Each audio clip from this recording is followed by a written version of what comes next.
உப்பு சப்பில்லாத எதிர்வரும் தேர்தலை மையப்படுத்தி தயாரிக்கப்பட்ட மக்கள் விரோத பட்ஜெட் என புதுச்சேரி மாநில மக்கள் முன்னேற்றக் கழக சேர்மன் RL வெங்கட்ராமன் அறிக்கை வெளியிட்டுள்ளார். சினிமா பட பாணியில் முதல்வர் ரங்கசாமி பட்ஜெட் தாக்கல் செய்துள்ளார். சினிமா படம் பொழுதுபோக்கிற்காக எடுக்கப்படுகிறது. படத்தில் கதாநாயகன் பேசும் வசனத்தில் எந்த உண்மையும் இருக்காது. அதே போலவே முதல்வர் ரங்கசாமி தாக்கல் செய்துள்ள பட்ஜெட்டில் எந்த உண்மையும் இல்லை. இவை அனைத்தும் ஏற்கனவே கடந்த 3 ஆண்டு காலமாக அறிவித்து வரும் திட்டங்கள்தான். ஆனால் எந்த ஒரு திட்டமும் நடைமுறைப்படுத்தியதாக இல்லை. மொத்த பழசு கல்லு புதுசு என்கின்ற பழமொழிக்கு ஏற்ப அறிவித்த திட்டங்கள் அனைத்தும் பழசு. 2024ஆம் வருடம் மட்டும்தான் புதுசு. கூட்டணி ஆட்சி பதவி ஏற்றது முதல் பட்ஜெட் கூட்டத்தொடரில் அறிவித்த பல திட்டங்கள் நடைமுறைப்படுத்தவில்லை. குறிப்பாக குப்பை வரி ரத்து என்று அறிவித்துவிட்டு இதுவரை நடைமுறைப்படுத்தவில்லை. பெண் குழந்தை பிறந்தால் 50,000 வைப்பு நிதியாக 18 ஆண்டுகள் தேசிய வங்கிகளில் செலுத்தப்படும் என்று அறிவித்து ஒரு சில பேருக்கு கொடுத்துவிட்டு திட்டம் கிடப்பில் போடப்பட்டுள்ளது. உப்பனாறு மேம்பாலம் 1 வருடத்தில் கட்டி முடிப்போம் என்பது வெற்று அறிவிப்போடு நின்றுவிட்டது.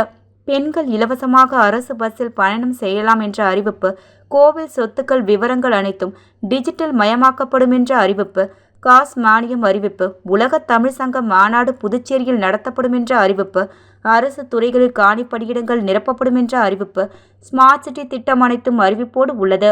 இதிலிருந்து ஏட்டு சுரக்காய் கூட்டுக்கு உதவாது என்பது தெரிகிறது. இரட்டை எஞ்சின் ஆட்சி இருந்தால்தான் மத்தியில் இருந்து நிதி கிடைக்கும் என்று கூறிவிட்டு நிதி ஆயோக் கூட்டத்தை புறக்கணித்து மக்களை ஏமாற்றுவது எந்த விதத்தில் நியாயம்? தற்போது அறிவித்துள்ள பட்ஜெட் ஏழை எளிய நடுத்தர மக்களின் நலனை கருத்தில் கொள்ளாமல் புதிய தொழிற்சாலை தொடங்கி வேலையில்லா திண்டாட்டத்தை ஒழிக்கவோ, மூடப்பட்ட 3 மில்களை ஒன்றிணைந்து ஜவுளி பூங்கா அமைக்கும் திட்டமோ அறிவிப்பில் இல்லை. தொழிலாளர் நலன் சார்ந்த விஷயங்கள், மக்களுக்கு சோறு போடும் விவசாயிகளின் நீண்ட நாள் கோரிக்கையான விவசாய கடன் தள்ளுபடி, விவசாயிகளின் நலன் சார்ந்த விஷயங்கள் பட்ஜெட்டில் திருப்திகரமாக இல்லை. மொத்தத்தில் தொலைநோக்கு பார்வை இல்லாமல் ஏழை எளிய மக்களை வஞ்சித்து எதிர்வரும் தேர்தலை மையப்படுத்தி முதல்வர் சுயநலத்திற்காக தயாரிக்கப்பட்ட உப்பு சப்பில்லாத மக்கள் விரோத பட்ஜெட்டை முதல்வர் ரங்கசாமி தாக்கல் செய்துள்ளார் என்று புதுச்சேரி மாநில மக்கள் முன்னேற்ற கழகத்தின் சேர்மன் என்ற முறையில் பதிவு செய்கிறேன் என தெரிவித்துள்ளார்.